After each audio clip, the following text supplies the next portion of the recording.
Happy New Comic Book Day, everyone. That's right. You know what day it is. It's Ash Wednesdays. This is the day you look forward to all week, isn't it? At least this day I look forward to all week. It's Wednesday, October 9th, 2019. This is episode 11 of the Ash Wednesday show that formerly known as the In and Out Weekly Comics Pull List. I am joined today, as always, by Stan the Man. Good to see you, Stan. He should really need no introduction. If you like comics, he's probably the reason why. Also, our channel mascot, expert on all things trash, resident intern, and he's just an all-around celebrity. He's a movie star. If you haven't seen Toy Story 4, you really should. Nominate Forky here for Academy Award. Best animated performance. Really kind of pulled the heartstrings. At least it did for me. So today, we got another show for you. I call the title show is Gas and Comics. And the reason I'm calling Gas and Comics is because before I went to the store, I was running on fumes. I had to stop by the gas station. I almost had a freaking heart attack when I saw the price of gas. Holy shit balls. So I had to fill up my tank. And that was nice. And then I went to the comic book store. Had a great time. Got there early. Got there before the doors open, which I normally don't do that. Wanted to make sure that I got certain few key select comics that were coming out today, if you know what I mean. And why am I getting updates? I don't know. Anyways, sorry. I get all distracted. I had to give the dogs some treats. They were going freaking apeshit. They're excited about today, too. So I couldn't get them to shut up and making noises. I'm trying to get to this burger that you see in front of you here. What's that, burger? Yeah, if you're new, this is the first time you're watching it. Inside this box right here, that's why I'm putting a camera in a box, is an In-N-Out burger that I need to eat. So, before I get to that, I'm going to pose a question to you. I went to the store, I treated myself, got myself a couple of extra things I normally wouldn't have bought, but because my birthday just recently passed, I really didn't get anything. I was like, treat yourself, Ash, treat yourself. And I did. So now I'm going to pose a question to you. Do you think I spent more on my gas bill today? Or did I spend more on my comic bill today? Which one did I spend more on? And we will get to that at the end of the show. Until then, I'm going to unbox this burger and I'm going to eat it. Not in front of you guys. I'm just going to unbox it. See you in a sec. All right. If you're new to the show, you're probably going, why the hell is this guy unboxing a burger? What the hell am I even watching? I understand. The quick synopsis is, it's because this is something, In-N-Out's one of my favorite places to eat. I was in Colorado for 17 years. And I went without In-N-Out burger. So when I came back, I was all excited. I also got back into comics. So there's sort of a connection between In-N-Out and comics for me. When I was in California is when I bought comics. I moved to Colorado. I was out of comics, came back, got back into comics. Anyways, I can't get enough In-N-Out burger. So I decided, every Wednesday I was in a comic book shop, I'd grab In-N-Out for lunch, and it would be sort of a ritual thing and as a treat. I just started doing it as a goof on my channel, and then it's one of those things that stuck, and I can't get rid of it. So now if I don't go to In-N-Out, people feel ripped off. So here you go. You can get your burger. Plus, it's kind of fun, I think, to see every week, how well they did the burger. Let's see. Get rid of this stuff.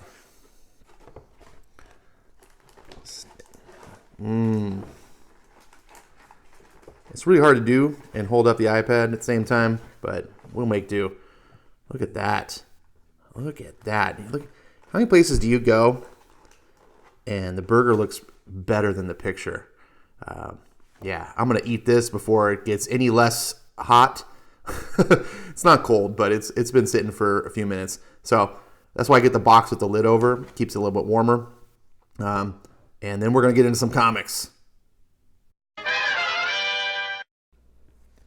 This next segment is the top 10 digital comics. The reason I do this top 10 in digital comics is it reflects what readers are reading. It's not a perfect gauge of anything because it is only a small slice of the comic readers. But because digital comics have no collectability, there's no buying multiple covers for variants, no speculation or anything. It's just purely people spending money to read a story. And so it's an interesting look at what people are most interested to read. Again, I understand that it's not a perfect gauge because people who buy digital comics are not reflective of the average person who's also the mega comic fan that goes in the stores every Wednesday like I do.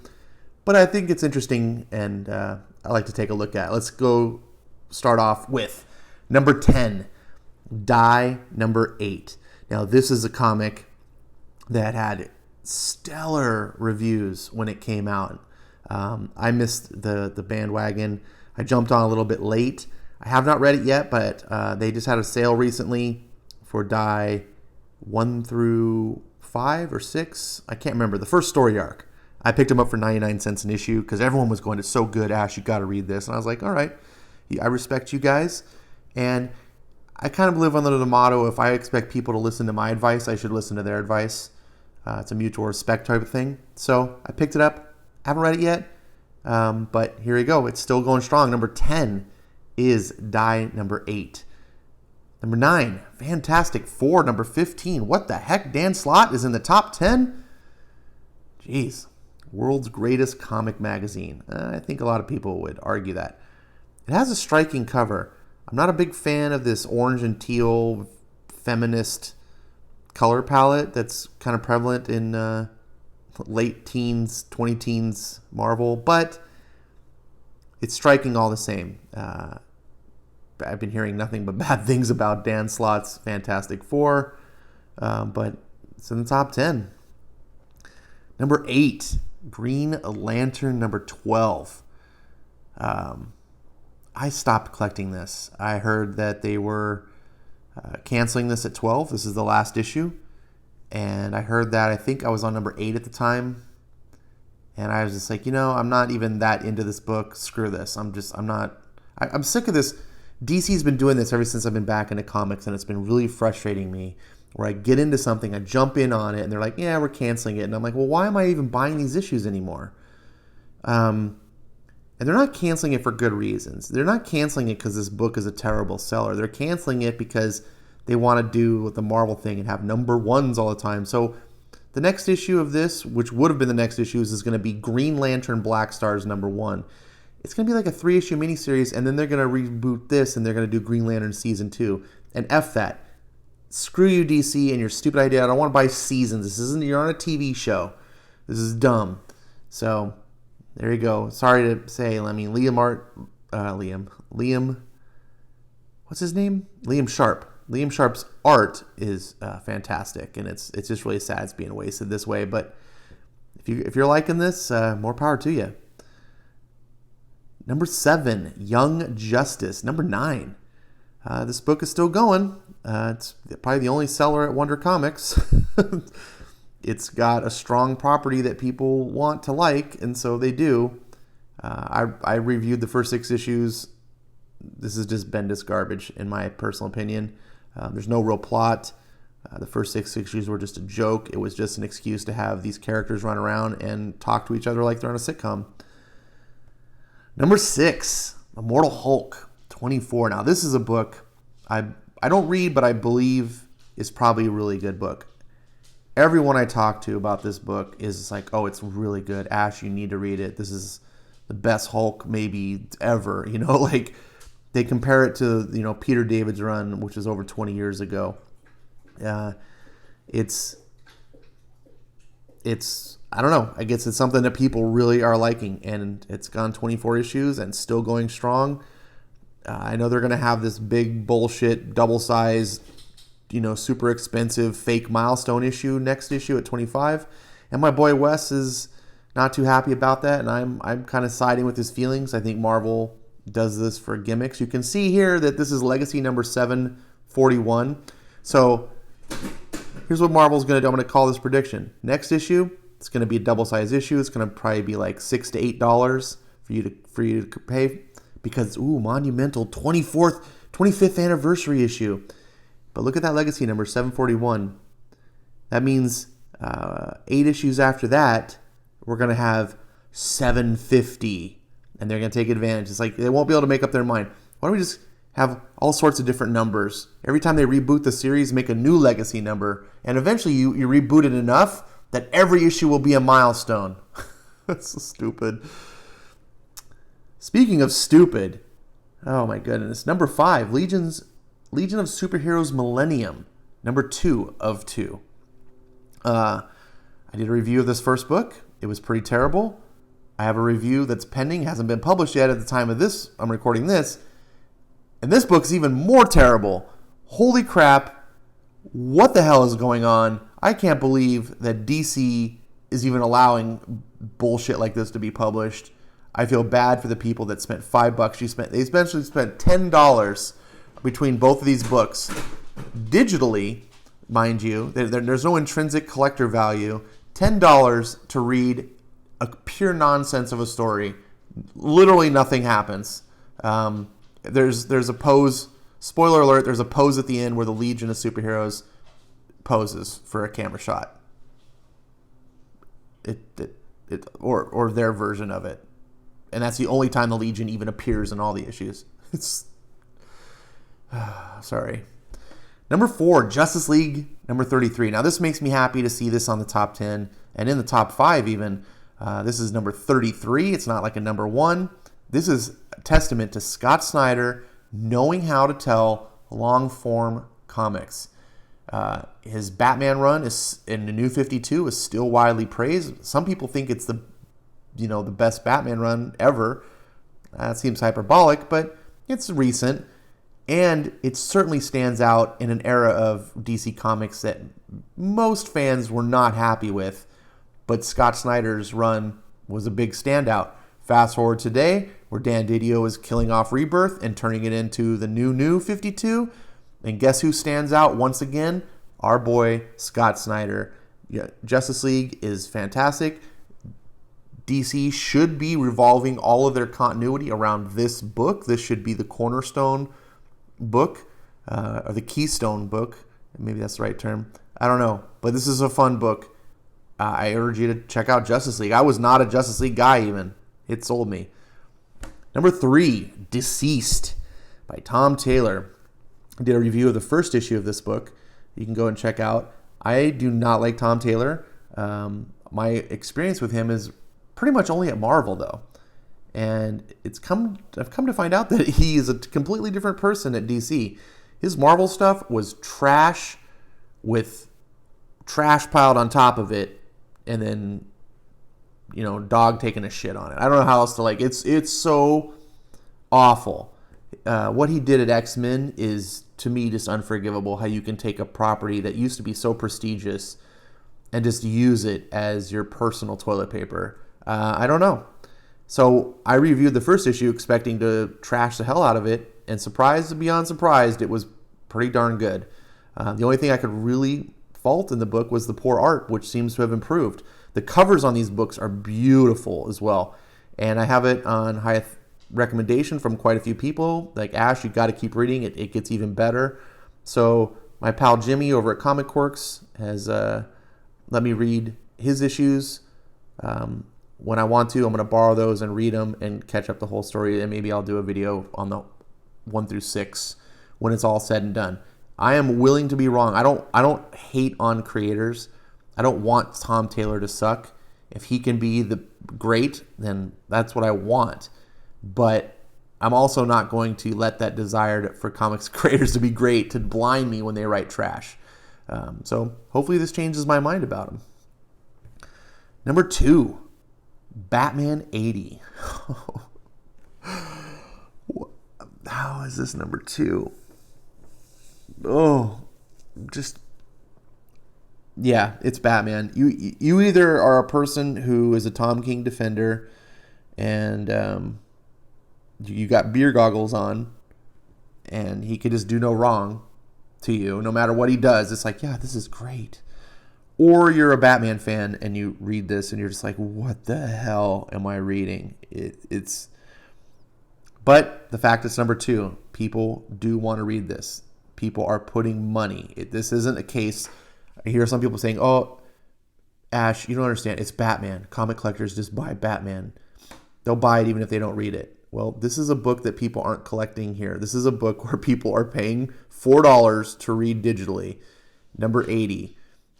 So there are people that genuinely are liking Tom King's writing here. I don't understand it. But there it is. And finally, number 1. I'm pretty sure you can guess what this is. That's right. House of X, issue 6 of 6. Holy crap. I've just become a person who didn't really know who Jonathan Hickman was to becoming him shooting to the top of my list of best writers out there that I just want to read everything that they do. That's how powerful this series has been to me and impressive. It has impressed upon me. Holy shit, this guy knows what he's doing. Now, I'm not 100% sold on this book because of the content and the direction that he's taking the X-Men. It's not the way I necessarily want to see them. But that does not change that the writing is stellar. His ability to plot leaves pretty much everyone else in comics in the dust. He's working at another level, and it shows. And Pepe Larraz, his art, Marte Garcia's coloring, those two. Pepe Larraz should never have anyone else color him but Marte Garcia. And this guy should be doing the main X-Men book. There's been some theories, some rumor mill going around that there is going to be an Uncanny X-Men relaunch. So we'll actually have 2 X-Men books. We kind of know that, what's his name that does the Powers of X book? I forget his name. I don't like him as much. Will be taking over and doing the X-Men book. So we're like, well, where's Pepe Larraz? He's not doing any other books. And if that's true, I'm going to put him being on the Uncanny X-Men book. And Hickman doing 2 X-Men books, sign me up. Yes, that's all I care about. All these other Dawn of X books can just rot in a paper recycling bin somewhere. None of them really seem that interesting to me. They're totally uninspired. Wolverine, maybe. But I just want X-Men. I don't want all these weird X spin-off books and mumbo jumbo. I don't want X-Men on the high seas rescuing other X-Men and basically doing illegal drug trade on the. It's so stupid. Where have comics gone? But Hickman's story, I've been sold, and he's defying all logic for me, and I'm just like, okay, look, this isn't something I normally would ask for, but it's so good I can't turn it down. So I'm loving it. Hopefully you're loving it. Everyone's talking about this book. You expect it to be number 1. You know Powers of X6 will be number 1 next week. But we'll see. And here is the tally here, if you forgot what it was, just in case you wanted to see. These numbers will probably go away tomorrow on Comixology as they start calculating sales for the new week. But there's the rundown.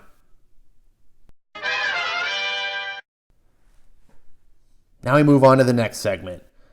New Marvel number 1s, or as I'm going to call it, new number 1s. Or, I don't know, I'll come up with another name. That's not really a great name. Number 1s by the big two ones. Someone in the comments below, think of a cool name for this segment. Because the reason why is DC, I'm throwing them into the mix. Because they want to be like Marvel, and they're out to make a statement this week. Let's get on with it. First thing, Marvel, number 1, Doctor Doom. Now, I've had a lot to say about this. I am a huge Doctor Doom fan. He is my absolute favorite villain in any comic verse. One of my all-time favorite characters, period. Love Doctor Doom. Not a big fan of doing the whole, let's tell a story about the villain. I like heroes. Stories should be about heroes overcoming the bad guys, good over evil. I don't want to see stories where the villain is glorified. Now, Doctor Doom is an interesting case on this because while he is a villain and he is a bad guy, he's kind of a megalomaniac. He believes he's very much like Darth Vader in the sense that he believes what he's doing is right. In some ways, depends on who writes them. Because there's comics, you get a lot of different takes on characters. I like the version of Doctor Doom where he believes what he's doing is right. He is so into himself that he thinks the only person capable of ruling the planet is him, and that if he's not ruling the planet, it's just doomed. The world needs him to run it, or we're all doomed. I don't want to go into too much about his character. Some people told me, they're like, look, you should get this book, Ash. Chris Cantwell's a great writer. And I got different recommendations from some viewers and other YouTubers. And I'm like, all right, just because I'm a collector, I like Doctor Doom, I'm going to get the first issue just to collect. And we'll see how it goes. Hopefully they do. I mean, I always want them to do a good job. But also, number 1 this week, Journey to Star Wars, The Rise of Skywalker, Allegiance. Jeez, that's a mouthful. I wrote it down on my list here. I don't know what this is, Marvel, and they're super ridiculous long names. I didn't actually see this on the shelf at the comic book store. I might have considered picking this up, which would have been the first Star Wars book I've bought from Marvel. And the reason why is this guy up here, Ethan Sachs, wrote it. And also because it's actually connected to the movieverse. I'm curious in having a story that connects to the upcoming movie.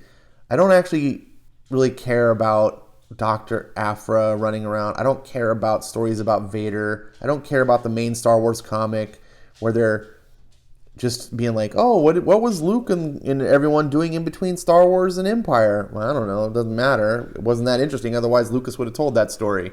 There's not a lot of room for creativity there because is Luke going to die? Of course not. We know what's going to happen. These characters are all safe. You can't do a whole lot. I saw recently one of the Star Wars books that was out had like Leia. It's like Leia in love when there was like some prince of some planet or something. I don't know. I was like, immediately you look at that cover and you go, I'm not even interested because I know she doesn't actually fall in love with this guy. We all know she falls in love with Han Solo. Like, it's just... There's a problem when you try to do this type of storytelling. But I don't actually know what's going to happen in Rise of Skywalker. So this is sequel material, official canon sequel material to The Last Jedi. And I know tons of you out there are groaning and just being like, who gives a shit about The Last Jedi? I get it. You don't need to tell me how many people hate that movie. I like the movie. So please don't unsubscribe, please. No, I can't stop you. Hopefully you don't unsubscribe because I like The Last Jedi. But I've mentioned that on Twitter, and I get people literally just jumping my shit and harassing me. I get people calling me SJW, attacking me just because I said I like Last Jedi. That's all. It's really obscene. I might actually try to pick this up. Maybe it's $5 though. Also, by the way, Doom's gonna set you back $5. The next number 1 that's you need to collect to make sure you can afford to send your kids to college is White Fox or Future Fight First's White Fox. I'm glad that they put the Future Fight First really small here. In the solicit, that's part of the name. I'd hate to just White Fox. Just call this White Fox. Her secret origin is revealed. Ooh. I have zero interest in this. This is the chick that called C.B. Cebulski a racist and allegedly said that she hated Stan Lee and was going to do everything she could if she got a Marvel of messing up his legacy. She said she never tweeted that, although she did delete apparently thousands of tweets. And she claimed that she was a massive fan of Stan Lee and stuff. But if you go search her Twitter profile, there's not a single tweet about Stan Lee ever, including when he died, except for the tweet where she is famous. For the tweet where she said, I never said anything about, Stan Lee. It's like, the only time, I don't know, it looks bad to me. You delete all these tweets, but whatever. Hillary Clinton, deleted 35 emails that didn't matter either. So what are we going to do? Now, that's three number 1s for Marvel this week. That's lower than their average. So DC says, move over, hold our beer, Marvel. They got Joker Harley Criminal Insanity number 1 by DC Black Label. It should be called DC Bat Label because pretty much everything that comes out on this is a Bat book. They have so many Joker spinoff books coming out through Black Label right now that it makes your head spin. I can't even keep track of them all. This one's one of them. It's written by a young adult novelist, Cami Garcia, that no one knows. They're $5 a piece. $6 a piece. These are $6 a piece. They're magazine size format, like Batman Damned, but they're thinner. So you're paying $1 less than Batman Damned, but you're getting a much thinner book. I felt it at the store, and I opened it up. The artwork at first looks really stunning. You're like, wow. But then I have a problem with it. I feel like it's photoshopped. It's so realistic. I absolutely refuse to believe that this is Mike Mayhew's illustration. Like he's that profound of an illustrator. No, it's like Photoshop models, like sketched over. It has to be. Look for yourself. You guys be the judge. Joker. Year of the Villain, #1. So I was tempted to pick this up for one reason. The writer is John Carpenter. I'm a big John Carpenter fan. And this Joker is actually an iconic villain, finally.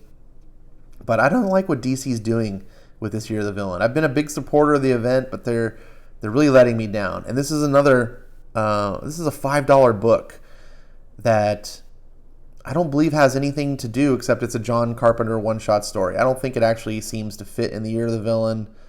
I don't know. I'm going to wait to hear things. Then we've got The Batman's Grave. Don't miss this. It's a Batman #1, 12-issue miniseries. Jesus.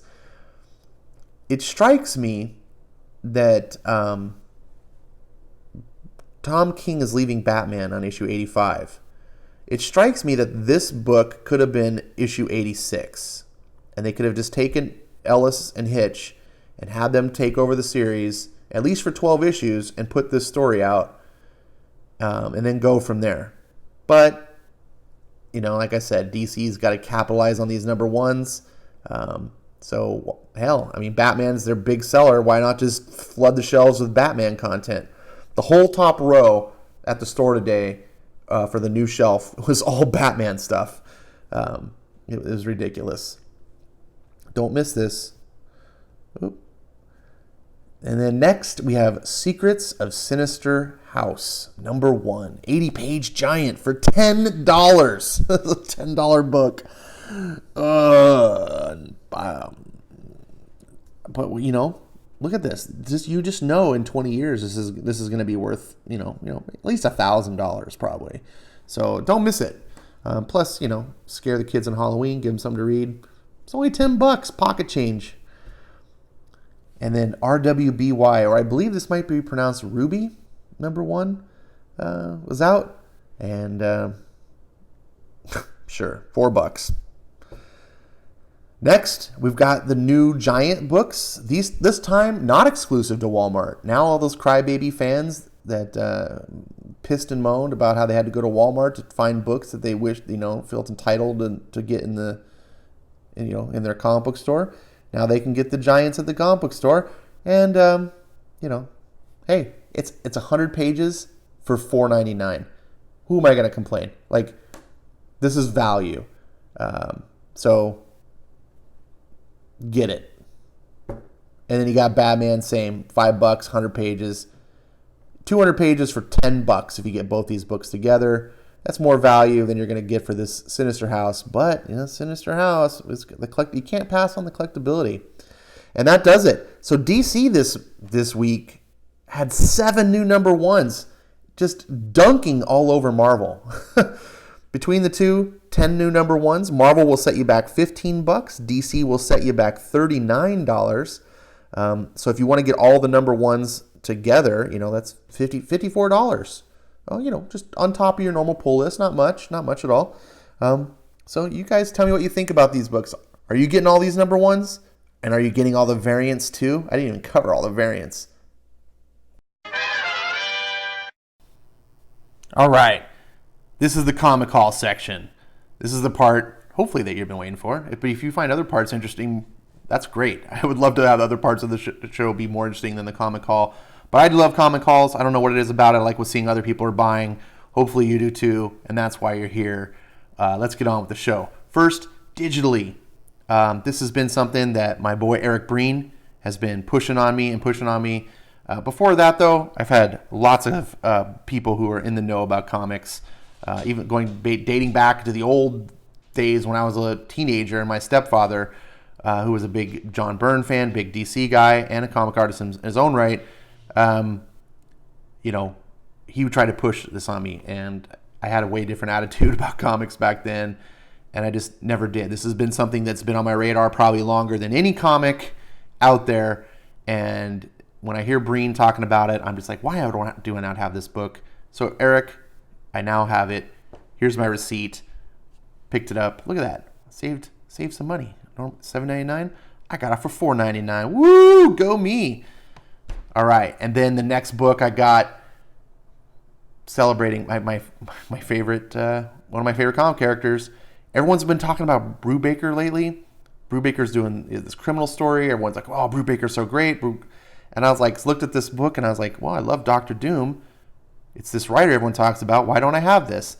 I explored picking up the actual back issues. I was like, it'll be too much of an expense. I saw like a set on eBay for like $50. I was like, yeah. Then I was like, hey, look, Comixology, $3.99. Pick it up. It's cheap enough that if later on I did want to invest in the hard copies for collectability, I wouldn't be kicking myself. It's just $3.99. It's a cost of one comic book, and I get the whole set. That's fantastic. And that's what I picked it up for. So you can see that this is the live as of today price. So if this is something you want to get as well, pay $3.99 and you got a good book. And that'll do it with the digitals. Let's get on to the physical books. All right, the finale of the show, the comic haul. There's Stan, there's Forky. Let's get on with it. Starting off with Independence, one of my favorite books of all time. I'm so glad that there's an ongoing book again that I can collect. One of my favorite things to read and get on the shelf. Brings me back to the 90s. Usagi Yojimbo. It's just pure comic gold. I love Usagi Yojimbo. Cannot wait to read this. I did a review on issue 4 that I encourage you to check out to see if this book is for you. Then Oblivion Song, number 20. Robert Kirkman's new series essentially is going to be, to my understanding, the replacement for Walking Dead. Get in on this. You can get the trades for really cheap. Image does that. They make their trades very, very affordable, so you can read them, get them for the story. Even if you don't buy the floppies, the trades come out as soon as the arc finishes. You get the trade right when the next issue of the next arc comes out. That trade for the previous 6 issues comes out. So it either makes a great jumping on point, or it keeps you close within the loop. You're not waiting forever. This is a great sci-fi book that is heavy on plot, and it just keeps you wanting to know what's going to happen next. Very, very good. And then finally, the big boy book that came out this week, Spawn, the record-breaking 301. Congratulations, Todd. I couldn't decide which cover to get. It came down to this one and the the J. Scott Campbell. I have a hard time with his name. I don't know why. His J. Scott Campbell cover, which was a very plain cover, but there was something about it that just really caught my eye. And then I was like, oh, but this is Alex Ross doing Spawn. When are you going to see Alex Ross doing Spawn ever again? So I went with this one. Too many choices. Congratulations again, Todd, for record-breaking 301 and just being great to fans, making your comics great for fans, never trying to exploit, never being unprofessional. You are the Todd father for a reason. And then now we move on to DC, where we got Flash, number 80. If you've been watching my channel for a while, you know why I get this. It's not actually for me, but I get to read them, so I guess it's fair that I pay for them. But I get them for my friend's little girl who likes Flash. I'm trying to encourage, she likes to read. I'm trying to encourage her comic books. And, like a drug dealer, you get that free dose, and then hopefully they become an addict for life. I mean, No, that's not the right way to talk about that. Instant demonetized. Tricks on you. I'm not monetized. Next, we have Batman and the Outsiders. This is number 6. So I've been hearing that this is the end of the arc, the first arc, which kind of is a good thing. I haven't been liking Batman the Outsiders as much as I had hoped. It's not that it's a bad book by any means. It's just not a good book, at least not for me. And the real problem is more about budget. There's too many books coming out. Too many books. And some of them have to get cut, unfortunately. And Batman the Outsiders, this is not strong enough for me. I know some people are loving it, and that's awesome. I want Brian Hill to succeed. I like Brian Hill quite a bit, so... Got an alarm going off. Put my finger over the lens. Nothing but professionalism here. Let's get this going. I got to get going. Detective Comics 1013. What I got to say about this? This is great. Let's see if I can prop this up a little bit more. Stupid glare. Yeah, that's better. Look at that. It's a good book. I did a review of 1012. If you want to know why, 1012 is a good jumping on point. But I recommend starting at 1000 or 1001. Next, one of my favorite books out there, Hawkman. I love this Deceased cover. Holy crap. I love it. It's not really indicative of the story or anything at all, but it's just a really cool piece of art of a really wicked, undead-looking Hawkman. And it's pretty metal. So that's why I like it. Justice League Odyssey, number 14.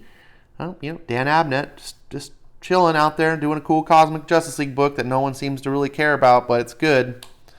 You got 3 good Justice League books. How amazing is that? And people are just, sucks. People are just like, DC's terrible. And it's like, you got 3 good Justice League books. When was the last time that happened?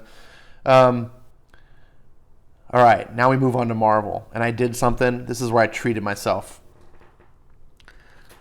Doctor Doom, number 1. I got a variant, overpriced variant. I love this cover so much. They don't do Doctor Doom comics very often, and they don't do them with cool covers very often. I love the art on this. The main cover art looks stupid with this face. This should have been the main cover. This is the A cover, but whatever. I treated myself. Even if I don't end up buying the series, I'll at least have a cool Doctor Doom collectible that maybe I can put on the wall or something. I love this cover so much. And then last, but certainly not least, I'm sure you can guess, Powers of X, 6 of 6. So that's, everyone's talking about it. There's videos already. There were videos last night, people spoiling the books. I'll end up doing a review of this, of course, and I have spoilers, but I won't throw it out like immediately. People, you should read these books. That's the problem. We talk about not enough people buying comics, reading comics. Every comic here, except for maybe Batman, is worthy of your buy, right? These are good books. I endorse them. I would not try to sell you on trash, and I would very much tell you not to buy trash. Buy the good books to tell the companies what they should be doing. Tweet it out.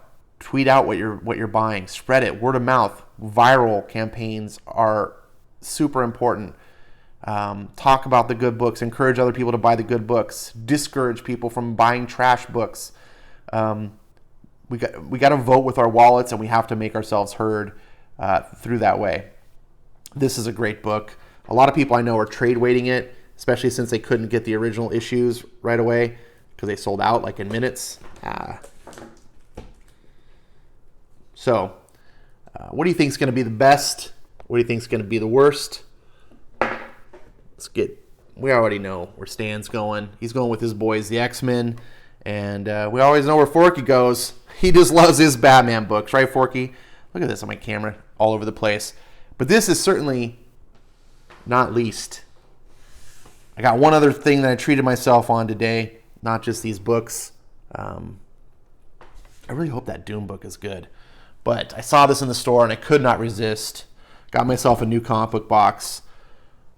I saw this. I was like, what? The Jim Lee X-Men is a comic book box. Sold. So I didn't want to buy any more of these graphic boxes. I just, I think I have 4 of them already. And I was like, that's like the perfect, I keep 4 long boxes out and I cycle the rest out into storage. But I couldn't resist one. I was like, celebrate with getting back into X-Men with a cool X-Men box. That's during my era, during the best era of X-Men, in my opinion. And there you go. So hopefully you're enjoying comics. I'm definitely enjoying comics, even though I bitch about it. There's always focus on the stuff you love. Make sure you're buying the comics you love, and you're being happy with the hobby you devote yourself to. I'm Ash. I really appreciate you watching my channel. That's Stan. That's Forky. Hope to see you again soon. And I'll try not to get my... This is really hard. I'm not used to using the iPad. We'll see you again soon. Take care. So I forgot to mention at the beginning of the video, I was talking about gas versus comics. Today I went to the gas station, filled up my tank, had a heart attack because of the price of gas. And you saw now what I got in comics. Now, what do you think I got? Which was the higher one? You probably thought, if you're smart, you probably thought I spent more on gas. But fortunately, I drive a Mini, which only has a 13-gallon tank. $56 was my gas bill. There's my receipt for today's comics. $57.34. It was close. It was real close. But holy crap. Today was an expensive day.